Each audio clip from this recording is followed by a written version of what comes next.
seeking enlightenment in the Buddhist way and praying for peace. Welcome to CGTN Live. And we are here at one of the most well-known Chinese Buddhist venues, the Famen Temple in northwest of China's Shanxi province. And we're here to bring you a very special Buddhist ritual ceremonies, the land transmission. And I am Han Bin. And we are coming to you on CGTN app, Twitter, Facebook, YouTube, and Chinese Weibo. If you want, you can drop your message and we'll be trying to get back to you as soon as we can. And tonight, we're also very honored to have Master Xian En from the Beijing Longquan Monastery coming over here to join us during the live streaming. Good evening, everyone. I'm honored to be here to share with you the excellent ceremony of the land transmission. Actually, that's a part of the 30th anniversary of the relic recovery of the Buddha's figure relics at Famen Temple.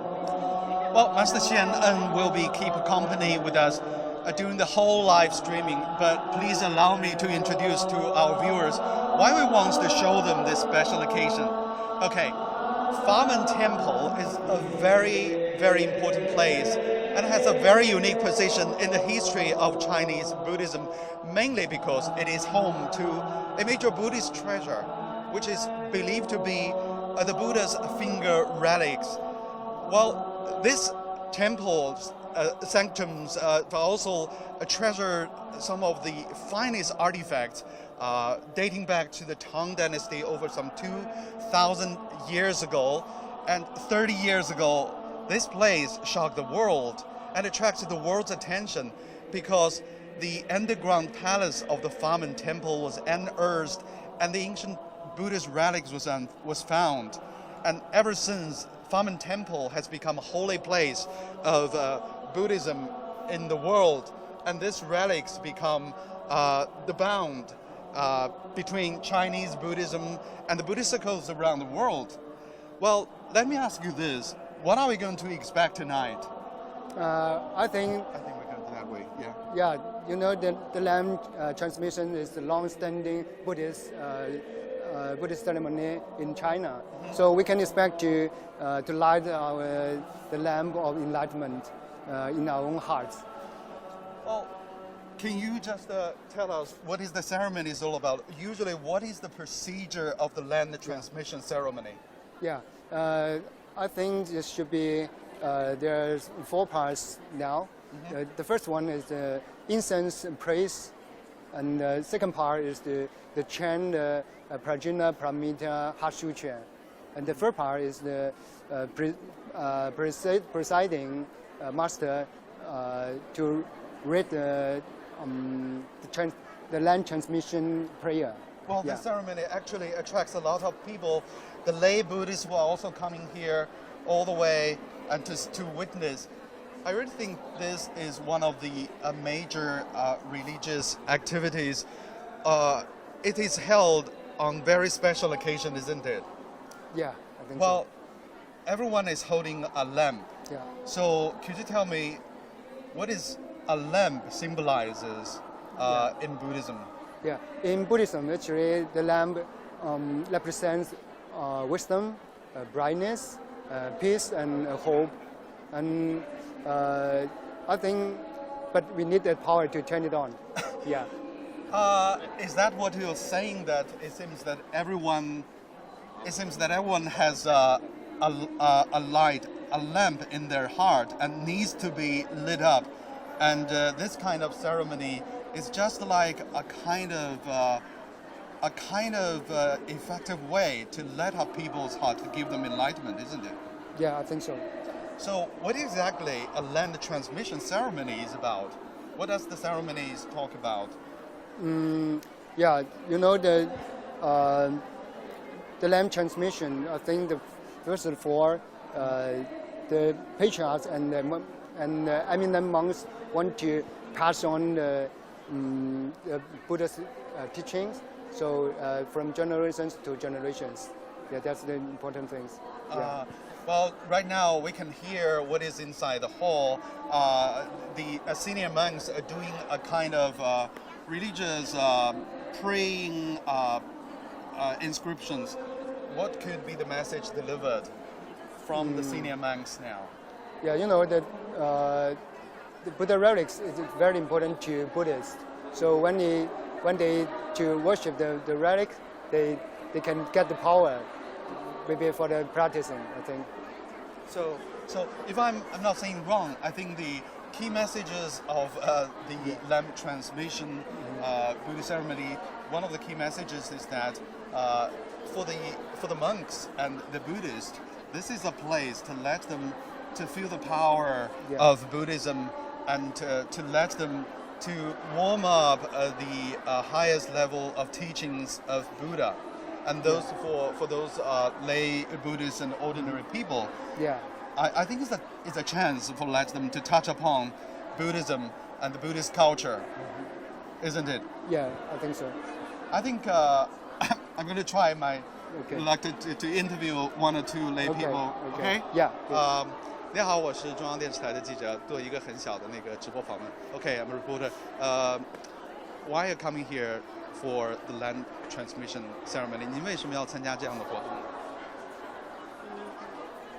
我感很殊胜。殊胜是吗？So you feel tranquility and peace. Why you believe in Buddhism? 你为什么喜欢那个佛教？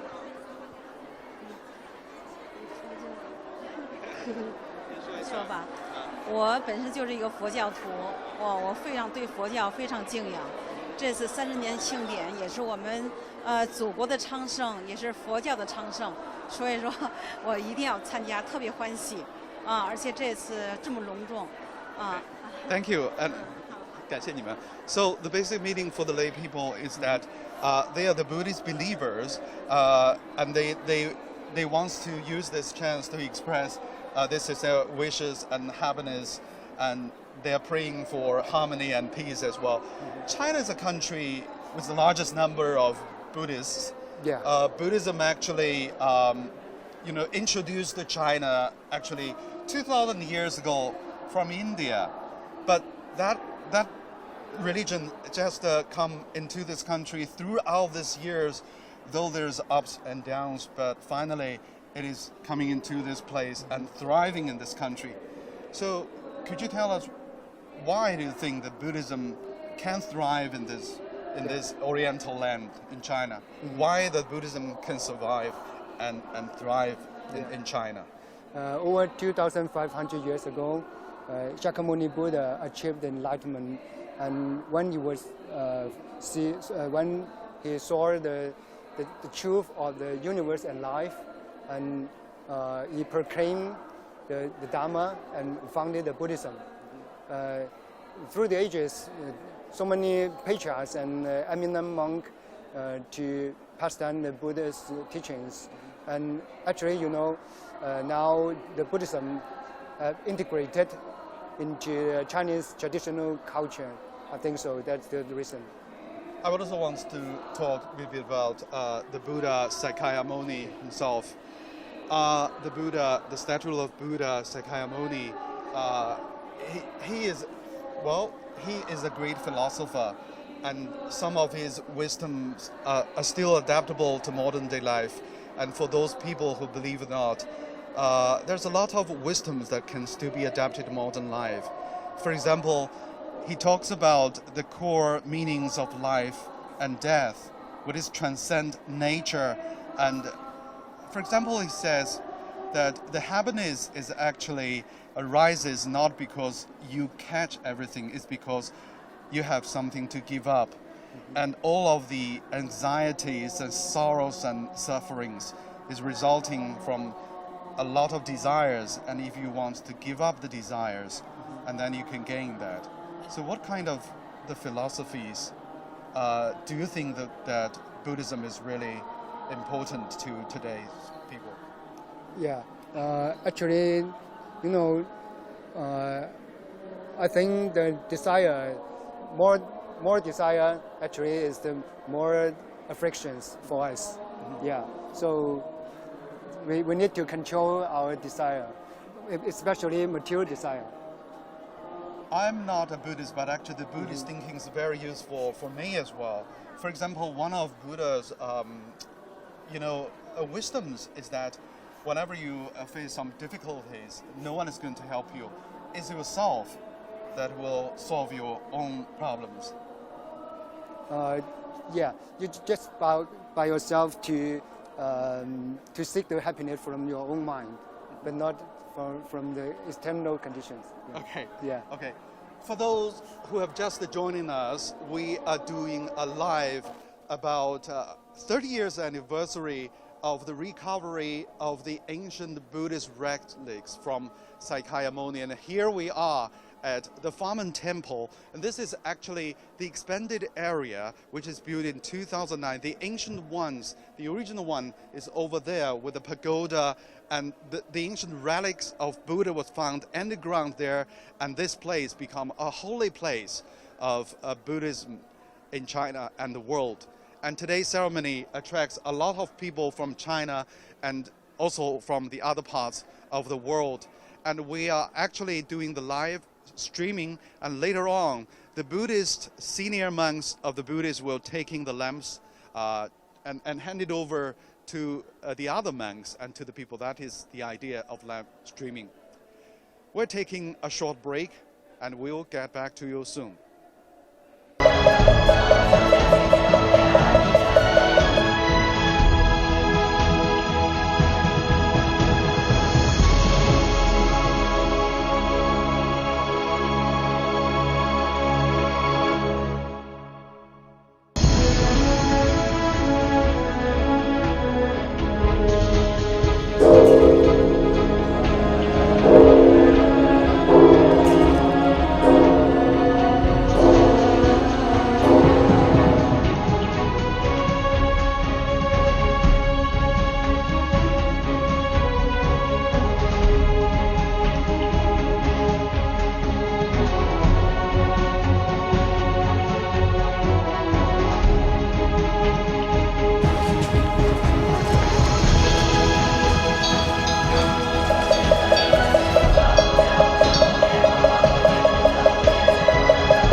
Well, the stupa symbolizes the gesture of Buddhism, and that is a symbol for praying for peace and harmony.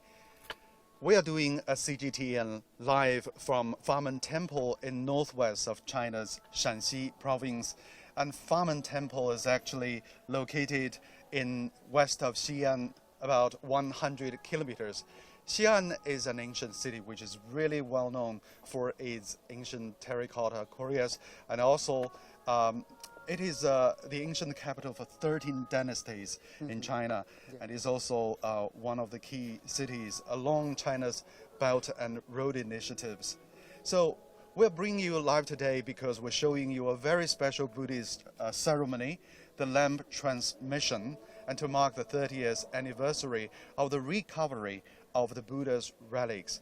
And joining me now is Master Xianan from the Beijing Longquan Monastery. Good evening. Good evening. Yeah. Later on, those monks will be coming out of this major Buddha hall, and they will be putting, everyone will holding a lamp. How many times you've been participating in the lamp transmission ceremony? Have you participated in the similar ones before? And what is the ceremonies usually had? Is it a very important Buddhist ceremony on an important occasion? Yeah, that's correct. Actually, the land transmission is will hold it in a big Dharma assemblies. So that's yeah. We've talked about why the Chinese Buddhism has been thriving throughout the years.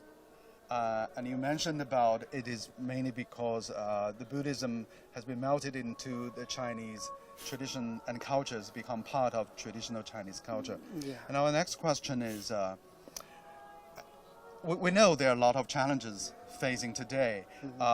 We have globalization, commercialization, and urbanization, and well, at the same time, the information technology. So how do you think that Buddhism can thrive in the future? I think if the religion want to should play a significant role in the future, I mean to be a how to say that exert its influence and make contributions to in a harmonious society. So actually, I really think that is the golden time to develop this Buddhism, but Buddhism really faces some of the key challenges, isn't it? What do you think of the key challenges of Buddhism? The challenge may be the it's a long time. We lost the brief.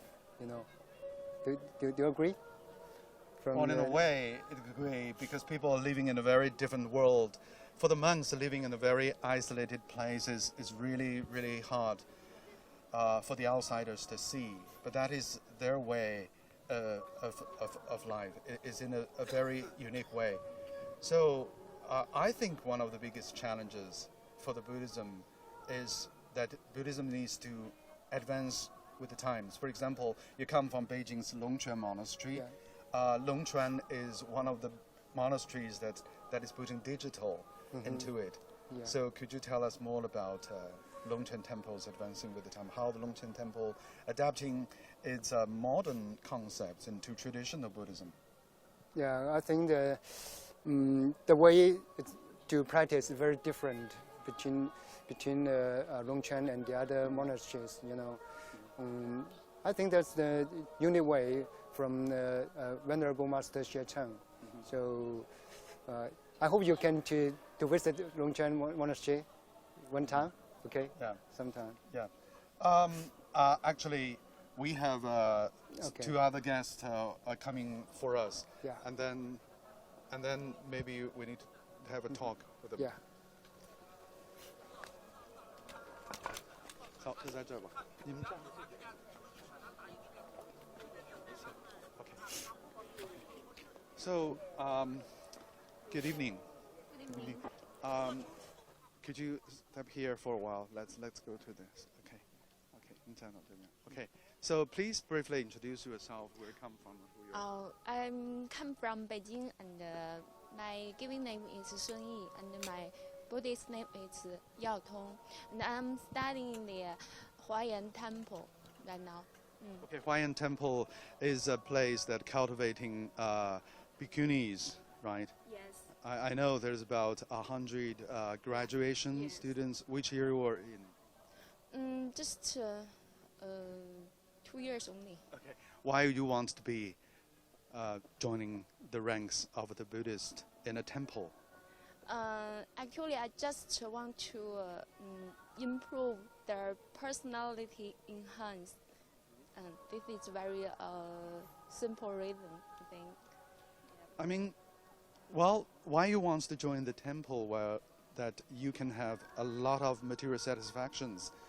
What makes you to become an Yes, even you got good life in the materials, but still that you feel your life is missing something, because obviously you feel it's very confusion. But through your studying with the Buddha Dharma, and you will find that really it will give you more information that you can discover the truth of your life. Okay, I'll come back to that. So introduce yourself. Hello, my name is Yuan An. My given name is Tang Dongmei. I'm born in Harbin, and I'm also in Famen Temple. What brought you into the Buddhist temple? Because my family, my mother is a Buddhist, and I was a Buddhist from my 6th age. Okay, so what have you gained through this unique way of life, which is very different from those girls of your age? I want to find the inner peace, and I believe I could got it. And I want to know who I really am, and what is truth of the world. And I think I will find it one day. What was the biggest anxieties when you were in normal life before you joined the temple? Sufferings, anxieties. Both of them. Okay, so what do you say happiness? What does happiness really mean to you after you're studying Buddhism? Inner peace and the ability to help others. Okay, you can leave your last words, some of the words to our viewers. Okay, inner peace and love. And how about you? To benefit all livings, I'm willing to be Buddha. Okay, thank you for joining us. Okay, well, I have someone is asking that you want to introduce briefly about yourself, why you want to become a Buddhist. Yeah. While before joining the Buddhist institute, that you had a very good life. Actually, when I'm in my secular world, I have a good job, a very good job, but actually I have no true happiness in the past. Then also I find a way to solve the problem, but it's very difficult. But after I practice Buddhism, I understand I have to see the happiness from my own mind, because I cannot to see happiness relying on external conditions. So I think that's the reason I become a monk. But there's been several years after being here. I think it was a hard choice. And after so many years of being here, have you, when you look back, have you achieved what you had expected? Yeah. I think my ultimate goal is become a monk, a Buddha, or for the enlightenment. That's the only way for me. I mean, maybe for us. Okay. Okay. Now, We are now doing a live streaming for the lamp transmission ceremony here at the ancient Famen Temple northwest of China's Shanxi province. And joining me now is Master Xian from the Beijing Longquan Monastery. This is a very unique occasion to mark the 30 years anniversary of the recovery of the ancient Buddha relics. We will be coming to you soon, and we will take a short break and come back to you later.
Welcome to CGTN Live. We are here to bring you a very special Buddhist rituals, the lamp transmission ceremony here at Famen Temple, an ancient temple that is housed to a major Buddhist relic, that is Buddha's finger bone.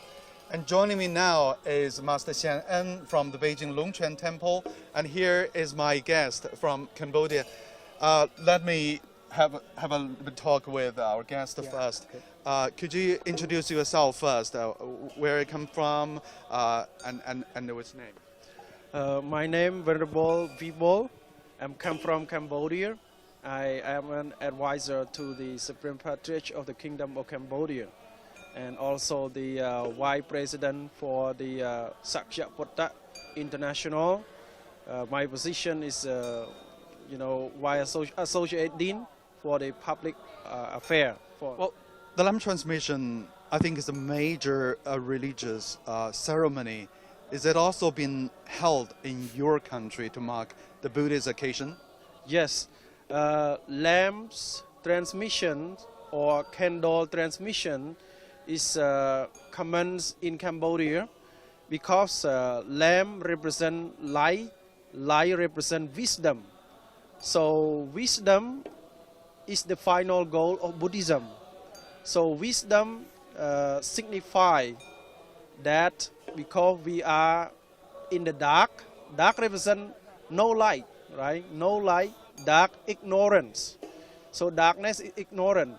So peace cannot be achieved with ignorance. Peace can only achieve with wisdom, with enlightened person. So this we enlighten from one person to another. Wisdom from one to another. It is very philosophical. I think the biggest meaning is that it seems that everyone has a lamp in their heart and needs to be lightened up.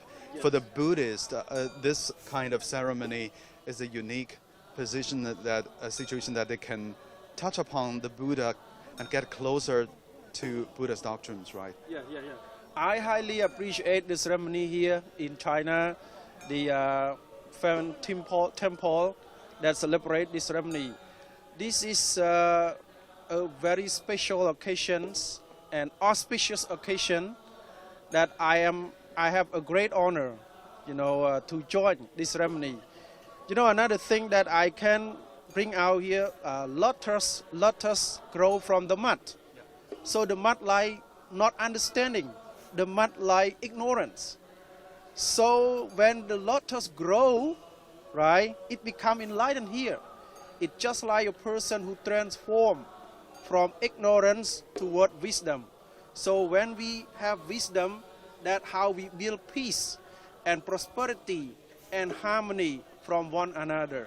But make sure that it must start from within, enlightened from within. Well, actually, I have a question facing of Buddhism today. Yeah. Buddhism faces some of the challenges. It's oriented in the Oriental culture and countries, but it is really hard to me to penetrating into the Western cultures and worlds. So how would you think that Buddhism can play its role, and how can Buddhism, thrive in the world? Buddhism right now is thriving in the world right now, because Buddhism is not really a religion. It is, a philosophy of life, of life. So life is the ultimate reality. For example, like conflicts, war start from misunderstanding, start from greed, hatred, and delusion. And this is the mud that the lotus grow like delusion. So we represent this the idea that everyone should be enlightened. Everyone should build peace and loving kindness in their heart, so that they can spread the peace throughout the world. I really think Oriental wisdom is different from Western. For example, I think like in Western religions, there is a God transcend nature and dominates people. Yes. But Buddhism is different. Buddhism is like everybody can cultivate themselves, finally become Buddha, and they can communicate with the Buddha. Yes. So this is really wisdom. Well, I have a last question to you before we leave. Well, Famen Temple is very well known for its holding a Buddha's relics. How important do you think is exchanges with the Buddha's relics and then exchanges among different, religious circles, like in your country? How important is that such kind of exchange? Again, I'm so very happy and grateful for this event, that I got a golden opportunity to join this ceremony. One is to pay gratitude to the Buddha. That the other one, it's a communication and relationship that Cambodia and China, we have the close, friendship and relationship since the past until now, that built through our King Norodom Sihanouk. And right now the government of Cambodia continue the best friendship and the understanding between each other through cultural exchange and peace coexistence, peaceful coexistence. I got your point. Thank you so much, and I hope to see you tomorrow. And have a good time. And now you can join with the other monks and lay people with the ceremony. Thank you. Thank you Okay, very much. I have to talk to with the. So this religious ceremony is very. Now we can see the revered monks is taking the lamps, transmitting to the ordinary people and here. So how would you think about the lamp transmission ceremony? You must be participating in many. And what is your feeling tonight? Yeah, tonight I think I can feel the power from the Buddha, and from the free Jews. You know, I think my inner mind is peaceful and peaceful, and the frictions may be less and less. So that's quite good. I think the ceremony is actually holding on, but I think we have to say goodbye to our viewers, and you can leave your last remarks to the viewers. Yeah. This is the special chance for us to know more about Buddhist culture and touch on the Buddhist belief and to feel the power of the Buddhist teachings. So I hope the friends in front of the kinds of terminals to obtain the inner peace through the ceremony. Okay. Yeah. Well, actually, I've also have deep feelings. Although I have a little bit distance because we're doing the live streaming, and throughout the 20 years, I've actually, covering the religious stories in China, Buddhism. I see the Buddhism is actually, upsurge in China. I also see the challenges and opportunities facing this religion. There's a lot to share and talk. That's why it deserves our attention for a long time. And tomorrow we will be witnessing another very historical moment, as that we are going to see the relic and those who come here to worship. And here now we can see the lotus that symbolizes, as our guest says, it symbolizes harmony and peace. The lights are light only for tonight, but I think those believers, in their heart, those lights burns forever. Yeah.